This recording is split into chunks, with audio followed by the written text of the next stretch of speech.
জানতে পারতাম না। তাহলে চলুন আমরা এখন যাব সেই শ্রীধাম নবদ্বীপ। সেখানে গিয়ে গৌর হরির চরণধূলি, গৌর হরির কৃপা আমরা মাথায় নেব, তারপর আমরা লীলায় প্রবেশ করব। নিতাই গৌর প্রেমানন্দে হরিবল হরিবল হরিবল। তাহলে সবাই মিলে একবার দুটি বাহু তুলে তালে তালে করতাল দিতে দিতে, উলুধ্বনি দিতে দিতে আমরা সবাই যাব শ্রীধাম নবদ্বীপ। একবার বাহু তোলা যাবে? বাহ, খুব সুন্দর। হরি নাম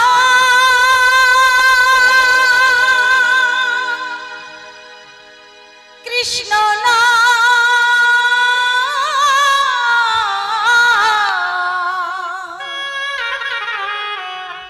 গে যা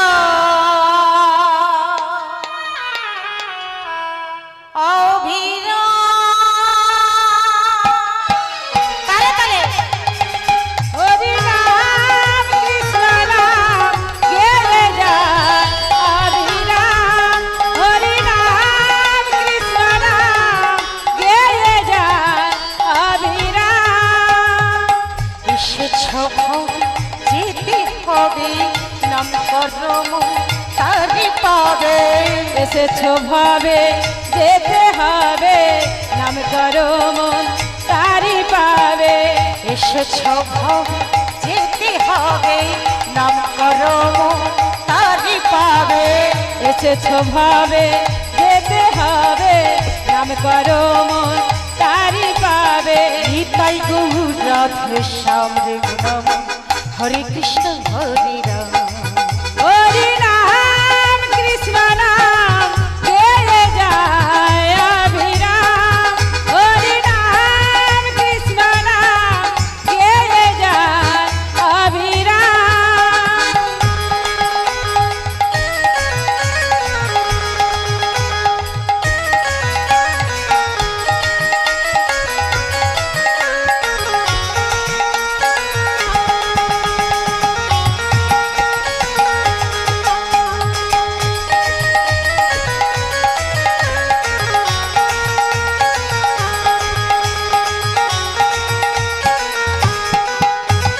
কৃষ্ণ নাম সূর্য সম মায়ার গভীর অন্ধকার, যাহা কৃষ্ণ তাহা নাই মায়ার অধিকার। শ্রী চৈতন্য নিত্যানন্দ অদ্বৈত সীতা, হরি গুরু বৈষ্ণব ভগবতার গীতা। কৃষ্ণ নাম সূর্য সম মায়ার গভীর অন্ধকার, যাহা কৃষ্ণ তাহা নাই মায়ার অধিকার। শ্রী চৈতন্য নিত্যানন্দ অদ্বৈত সীতা, হরি গুরু বৈষ্ণব ভগবতার গীতা। এসব তোমার জন্য, সবই মোর তোমার জন্য, এ সবই মোর তোমার জন্য। নিতাই গৌর রাধে শ্যাম রে নাম, হরে কৃষ্ণ হরে রাম। হরি নাম কৃষ্ণ নাম গেয়ে যায় অবিরাম। হরি নাম কৃষ্ণ নাম গেয়ে যায় অবিরাম। হরি নাম কৃষ্ণ নাম গেয়ে যায় অবিরাম। হরি নাম কৃষ্ণ নাম গেয়ে যায় অবিরাম। যাই হোক, সবাই এসেছেন তো শ্রীধাম নবদ্বীপে? সবাই এসেছেন? সবাই বলুন মহাপ্রভু কি জয়, নিতাই চাঁদ কি জয়, নবদ্বীপ ধাম কি জয়, ভক্তবৃন্দ কি জয়। নিতাই গৌর প্রেমানন্দে হরিবল হরিবল। যুগ যুগ ধরে মুনি ঋষিরা তপস্যা করেছেন ভগবানের কাছে, ভগবানের কৃপা পাবেন বলে, যে প্রভু তুমি কৃপা করো, তুমি উদ্ধার করো, তুমি দয়া করো। অথচ ভগবান স্বয়ং নিজে ভক্তের কাছে এসে বলছে আমাকে তুমি উদ্ধার করো, আমাকে তুমি দয়া করো। ভগবান ভক্তের কাছে বলছে, কত বড় ভক্ত, তবেই না ভগবান এসে বলছে আমায় উদ্ধার করো। চৈতন্য চরিতামৃত লীলা, কবিরাজ গোস্বামীর লেখা লীলা। আজকের লীলার বিষয়বস্তু, লীলা পরিবেশনে অনেক ভুল ত্রুটি হবে, হবে কেন আমি অবশ্যই করব। নিজের সন্তান মনে করে, ভগ্নী মনে করে, বন্ধু মনে করে আমার ভুল ত্রুটিগুলো ক্ষমা করে দেবেন। আজ লীলার বিষয়বস্তু ক্ষীরচোরা গোপীনাথ। মহাপ্রভু 48 বৎসর ছিলেন। 24 বৎসর বয়সে তিনি সন্ন্যাস ধর্ম নিয়েছেন। 12 বৎসর গম্ভীরাতে কাটিয়েছেন, আর 12 বৎসর তীর্থ ভ্রমণ করে কাটিয়েছেন। তাহলে 12 12 24 আর 24 48। মহাপ্রভু যখন তীর্থ ভ্রমণ করছেন, সঙ্গে আছে জগদানন্দ প্রভু, আরো অনেক ভক্ত আছে। সমস্ত ভক্তগণকে সাথে নিয়ে, খোল করতাল সাথে নিয়ে মহাপ্রভু আমার তীর্থ ভ্রমণ করতে চলেছে। আর সঙ্গে যে জগদানন্দ প্রভু আছে, জিজ্ঞেস করছে জগদানন্দ, বলি ও জগদানন্দ, আমার মনে কি বাসনা হচ্ছে জানো? দয়াময়, কি হয়েছে বলো? শোনো, আমার মন যে যেন কিছু মানছে না গো। কৃপাময়, কি হয়েছে না বললে জানবো কেমন করে? তবে শোনো, আমার মনে মনে না, আমি যাব নীলাচলে। আমার মন মানে না,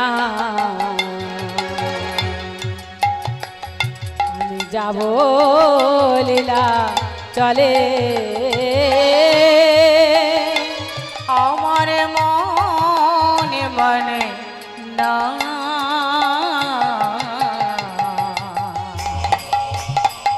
আমি যাব নীলাচলে। আমার মন মানে না,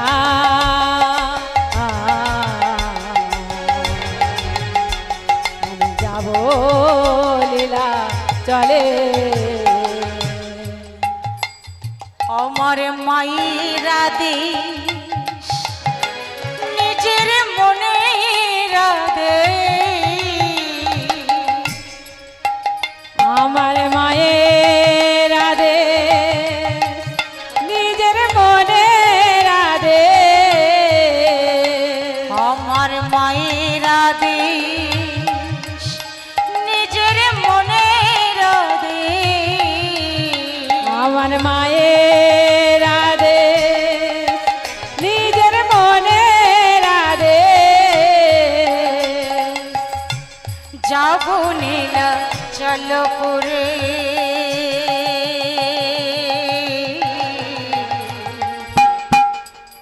আমার মন মানে না,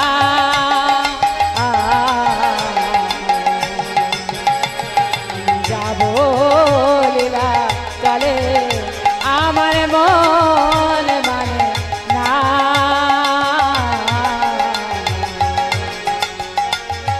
যাব লীলা চলে। জগদানন্দ, কত দূর নীলাচল,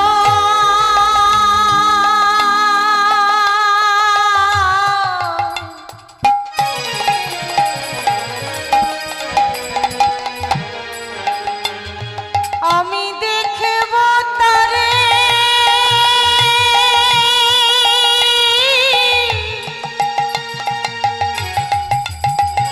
আমি দেখব তারে, জগন্নাথ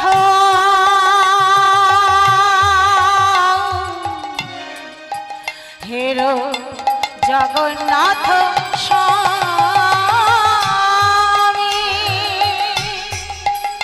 আমার মন মানে না, আমি যাব লীলা চলে।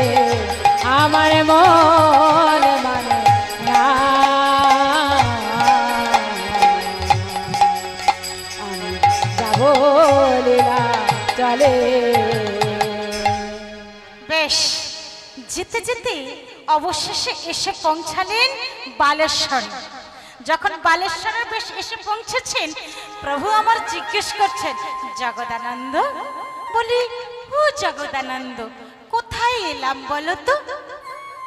জগদানন্দ প্রভু মনে মনে চিন্তা করছে, প্রভু কি আমায় পরীক্ষা করছে? যে কিনা গোটা বিশ্ব ব্রহ্মাণ্ডকে সবকিছু চিনিয়ে দিল।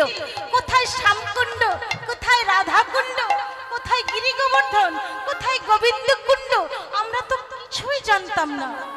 যিনি চিনিয়ে দিল, আর সে কিনা এই বালেশ্বরটাকে চিনতে পারছে না। ও মায়েরা, হরিনাম কৃষ্ণ নাম বড়ই মধুর, যে ভজে সে হয় বড় চতুর। দয়াময়, কি যেন বলছিলে? আরে বলছি কি, এই জায়গাটা কোথায় বলো তো? দয়াময়, এটা হলো বালেশ্বর। ও বালেশ্বর, তবে চলো না গো, আমরা ওই যে রেমুনার গোপীনাথকে একবারে গিয়ে দর্শন করে আসি। সমস্ত ভক্তগণ বলছে, দয়াময় তবে চলো, তুমি যখন বলছো আমরা কি এখানে থাকবো? তবে চলো। প্রভু চলেছেন আগে আগে, সেই রেমুনার গোপীনাথকে দর্শন করবেন বলে সমস্ত ভক্তগণকে নিয়ে যাচ্ছে। আর পিছনে পিছনে যাচ্ছে সমস্ত ভক্তগণ, কৃষ্ণ নাম হরিনাম গাইতে গাইতে, নৃত্য করতে করতে, নাচতে নাচতে, গাইতে গাইতে পাগলের মতো হয়ে ছুটে চলেছে, খোল করতাল বাজাতে বাজাতে। জয় গোপাল,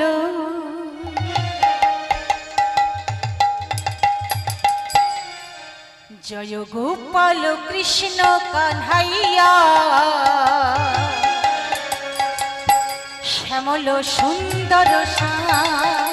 জয় গোপাল, জয় গোপাল কৃষ্ণ কানাইয়া, শ্যামল সুন্দর।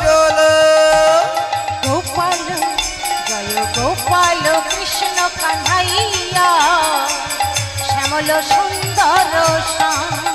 জয় গোপাল, জয় গোপাল কৃষ্ণ কানাইয়া, শ্যামল সুন্দর। ব্রজ বিহারী, গোলক বিহারী, রাধা বিহারী তুমি বনচারী। ব্রজ বিহারী, গোলক বিহারী, রাধা বিহারী তুমি বনচারী। ব্রজ বিহারী, গোলক বিহারী, রাধা বিহারী তুমি বনচারী। তুমি ব্রজ বিহারী, গোলক বিহারী, রাধা বিহারী তুমি বনচারী। যশোদা দুলাল তুমি ব্রজের গোপাল, যশোদা দুলাল তুমি ব্রজের গোপাল, যশোদা দুলাল তুমি ব্রজের গোপাল, যশোদা দুলাল তুমি ব্রজের গোপাল। নন্দীর নন্দন কানহাইয়া।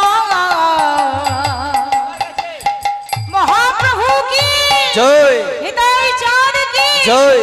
শ্যামল সুন্দর শ্যাম। জয় গোপাল, জয় গোপাল কৃষ্ণ কানাইয়া, শ্যামল সুন্দর।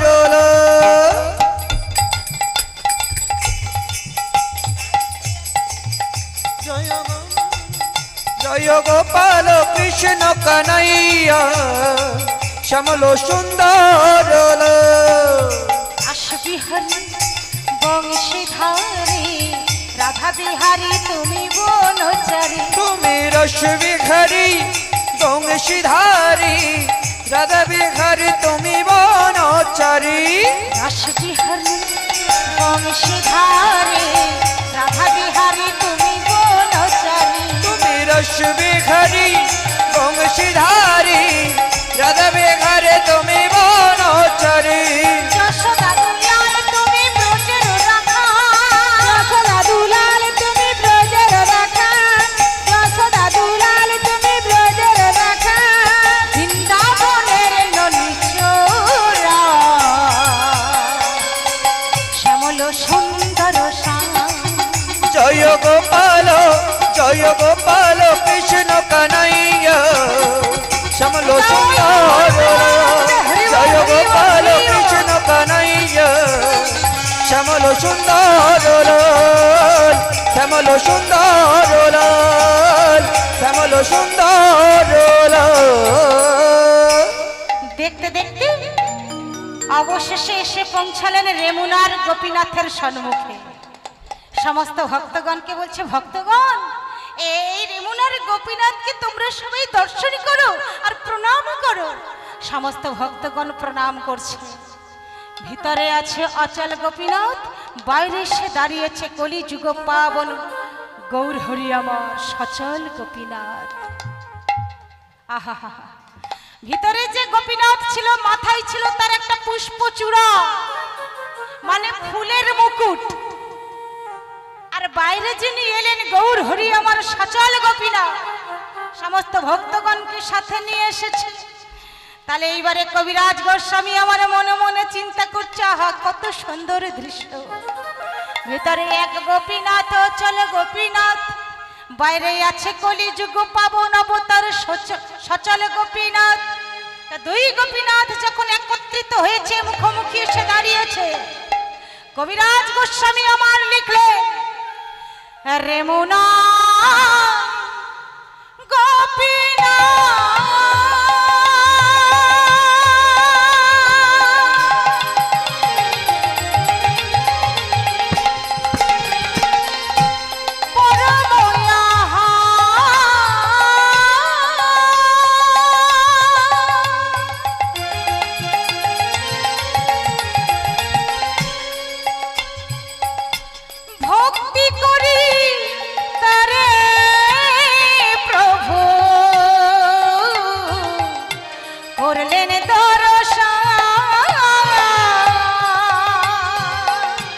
রেমুনা গোপীনাথ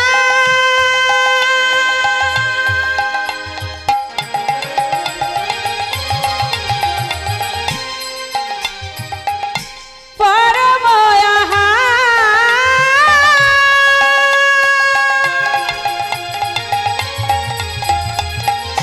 ভক্তি করে তারে প্রভু করলেন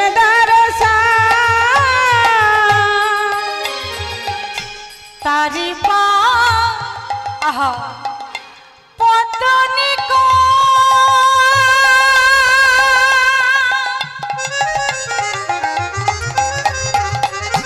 প্রণাম করিতে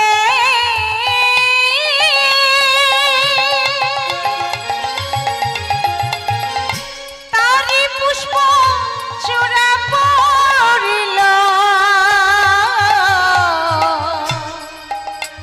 আহা প্রভুর মাথা তারি পুষ্প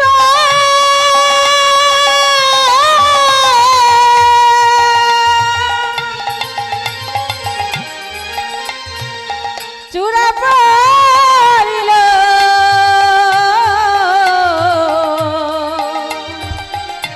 প্রভুর মাথাতে। আপনাদের এদিকে প্রণাম কেমন করে করে গো? সত্যি কথা বলবেন, প্রণাম কেমন করে করেন? এই যে দুটো হাত দিয়েছি এইভাবে প্রণাম করেন? হ্যাঁ হ্যাঁ, এখন তো স্টাইল হয়ে গেছে বাবা, প্রণাম এইভাবে আর হয় না। ভগবান দুটো হাত দিয়েছে, 10টা আঙুল দিয়েছে, কেন বার করব? আমি একটাই বের করব।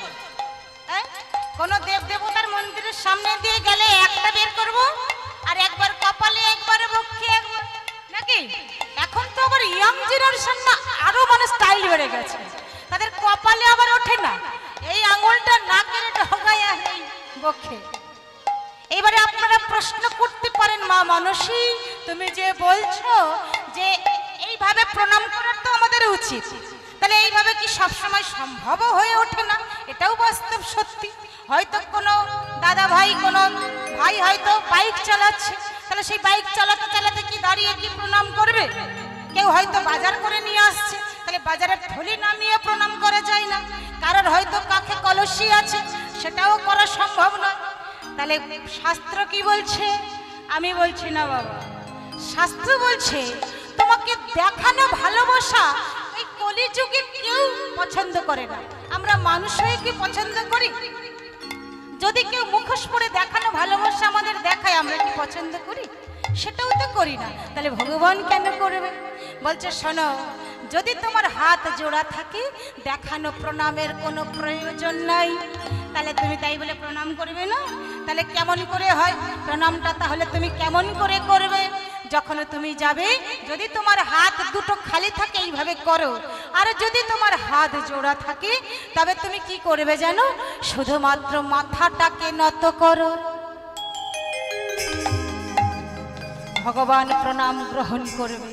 আর যখন তুমি একটা হাত দিয়ে এমনি করবে বা হয়তো একটা আঙুল দিয়ে এমনি করবে, 64 রকম অপরাধের মধ্যে একটা অপরাধ হয়ে যায় সেবা অপরাধ। এই সেবা অপরাধের মধ্যে হয়ে যাবে, ভাবছি কি পুণ্য করলাম, ওটা আরো পাপের খাতায় চলে যাবে। দেখুন, মহাপ্রভু নিজে ভগবান হয়ে তিনি প্রণাম করছেন কলির জীবকে শিক্ষা দেওয়ার জন্য। কেমন ভাবে? সাষ্টাঙ্গে প্রণাম করলেন, একেবারে উপর হয়ে লম্বা হয়ে সাষ্টাঙ্গে প্রণাম করলেন। আর ভিতরে যে অচল গোপীনাথ ছিল, তার মাথাতে যে পুষ্প চূড়াটা ছিল একেবারে খসে পড়েছে প্রভুর মাথায়। মনে মনে চিন্তা করছে, আমি তো অচল আর তুমি তো এসেছো সচল, আমার মাথায় থেকে কি হবে? তাহলে তোমার মাথাতেই থাক। একেবারে সেই পুষ্পচূড়া খসে পড়েছে প্রভুর মাথায়। আহা, মহাপ্রভুর যখন দেখলো যে আমার মাথাতে পুষ্পচূড়াটা পড়ে গিয়েছে, সে আর আনন্দ গায়ে ধরে না। চূড়া পাইয়া মহাপ্রভু আনন্দিত চূড়া পাইয়া মহাপ্রভু আনন্দিত চূড়া পাইয়া মহাপ্রভু আনন্দিত চূড়া পাইয়া মহাপ্রভু আনন্দিত প্রভু নিত্য গীত কইল লইয়া ভক্তগণ। প্রভু নিত্য গীত গাইলা লইয়া ভক্তগণ। প্রভু নিত্য গীত কইল লইয়া ভক্তগণ। প্রভু নিত্য গীত গাইলা লইয়া ভক্তগণ। জয় জয় গোপীনাথ, জয় জয় গোপীনাথ, জয় জয় গোপীনাথ, জয় জয় গোপীনাথ, তুমি ত্রিজগতের নাথ, জয় জয় গোপীনাথ, তুমি ত্রিজগতের নাথ। জয় জয় গোপীনাথ, তুমি ত্রিজগতের নাথ। জয় জয় গোপীনাথ, তুমি ত্রিজগতের নাথ। জয় জয় গোপীনাথ, জয় জয় গোপীনাথ, জয় জয় গোপীনাথ। বলছে, শোনো ভক্তগণ, তোমরা কি জানো এই রেমুনার গোপীনাথ কার জন্য বিখ্যাত হয়েছে? দয়াময়, যদি তোমার শ্রীমুখ থেকে বলো তবেই না জানবো, আমরা কেমন করে জানবো? তবে শোনো, আমার দাদু গুরুর জন্য গো, আমার দাদু গুরুর জন্য বিখ্যাত হয়েছে। দাদু গুরুটাকে মহাপ্রভুর গুরু হলেন ঈশ্বরপুরী। এই ঈশ্বরপুরীর আবার গুরুদেব হলেন মাধবেন্দ্র পুরী গোস্বামী প্রভু। এই মাধবেন্দ্র পুরীর কাছে ভগবান স্বয়ং নিজে এসে বলেছেন, মাধব, আমাকে তুমি রক্ষা করো, আমাকে তুমি উদ্ধার করো।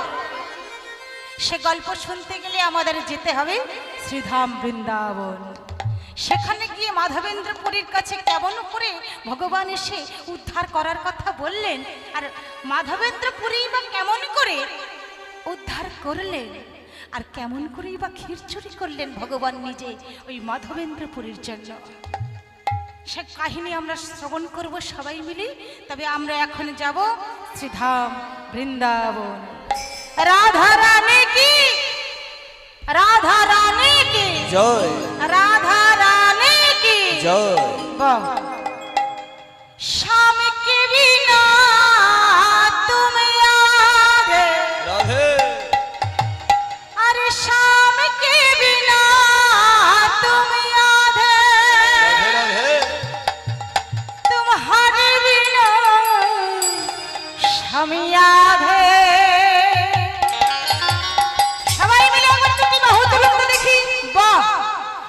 বলো রাধে রাধে রাধে